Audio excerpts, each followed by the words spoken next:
ચાલો, જય શ્રી કૃષ્ણ. તો આજે આપણે જાણશું કે ક્રોધનું કારણ શું. ક્રોધ આવવાના કારણો વિશે આપણે આગળ જાણીશું. હજારો માણસોમાંથી ફક્ત એક જ એવો હોય છે જેને ક્રોધ નથી આવતો. બાકીના લોકો ક્રોધનો ભોગ બને છે. લોકોની સંસારના વિષયોમાં આસક્તિ થવાને કારણે ક્રોધનો ભોગ બને છે એમ કહી શકાય, અને આ ક્રોધને કારણે તેમની બુદ્ધિ વિનાશને આમંત્રણ આપે છે.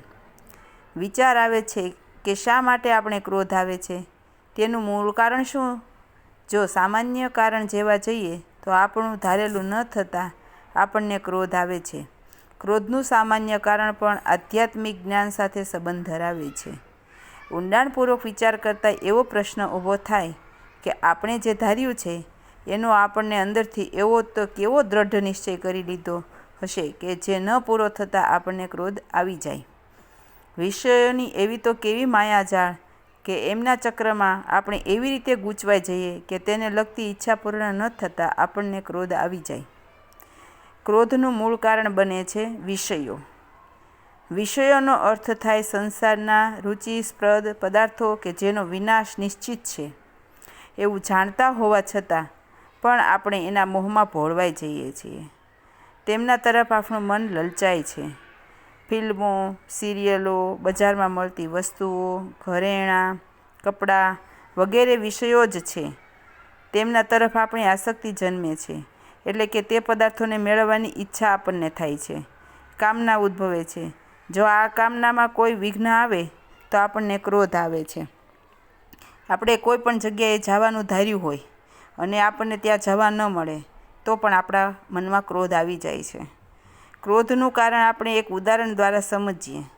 ધારો કે આપણે કોઈ સિરિયલ કે ફિલ્મ જોઈ અને તેમાં પાત્રો ભજવતા નાટકકારોના કપડાં, ઘરેણાં કે કોઈ દ્રશ્યથી મોહિત થઈ ગયા.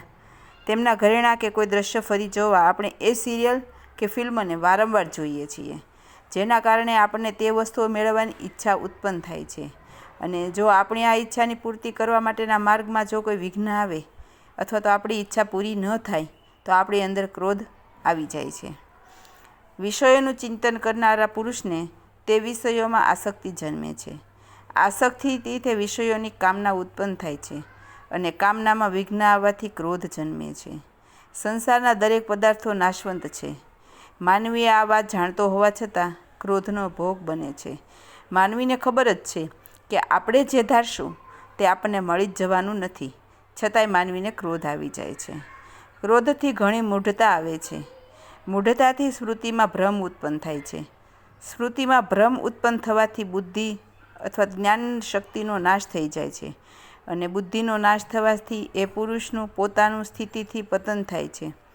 આપણું સાધુ સંતો કંઈ જાણ્યા વગર એમને એમ ક્રોધ ન કરવાનું કંઈક નથી કહેતા. તેમને પણ ખબર છે કે ક્રોધને કારણે મનુષ્ય કઈ કઈ દુવિદ્યાઓનો ભોગ બને છે. ક્રોધી વ્યક્તિને બોલવામાં અને સમયમાં ભાન રહેતું નથી. તેની બુદ્ધિ દિવસે અને દિવસે ક્રોધને કારણે ક્ષીણ થતી જાય છે. વધુ પડતો ક્રોધ રાક્ષસી વૃત્તિ ઉપજાવે છે. ઘણા તો પોતાના ક્રોધી સ્વભાવ ઉપર ગર્વ અનુભવતા હોય છે, પરંતુ તેઓ એ વાતની અજાણ હોય છે કે પોતાનો ખરાબ કાળ સમય કરતાં વહેલો બોલાવ્યો છે. ક્રોધ એ કુટુંબ જીવનનો વિનાશ કરી મૂકે છે. પ્રેમની નાજુક કડી ક્રોધરૂપી અથોડાને કારણે તરત જ તૂટી જાય છે. ક્રોધથી મનુષ્યના જીવનમાં દુઃખ સિવાય બીજું કંઈ જ નથી આવતું.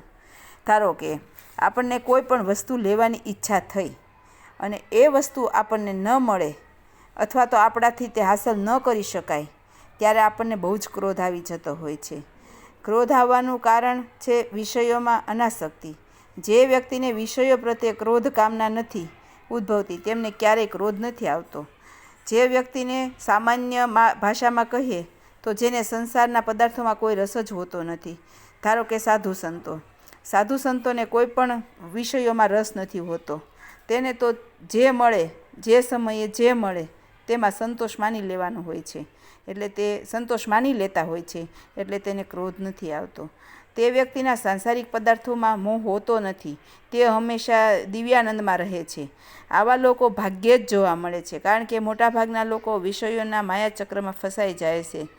લબ્ધમ વા ન લબ્ધમ વા સ્વલ્પમ વા બહુલમ તથા નિષ્કામેને ભોક્તવ્યમ સદા સંતુષ્ટ માનસમ. કાંઈ મળ્યું અથવા કાંઈ ન મળ્યું, અથવા થોડું મળ્યું અથવા ઝાઝું મળ્યું હોય તો પણ સદા સર્વદા સંતુષ્ટ મનવાળા થઈને નિષ્કામ ભાવથી જ ભોગવવું.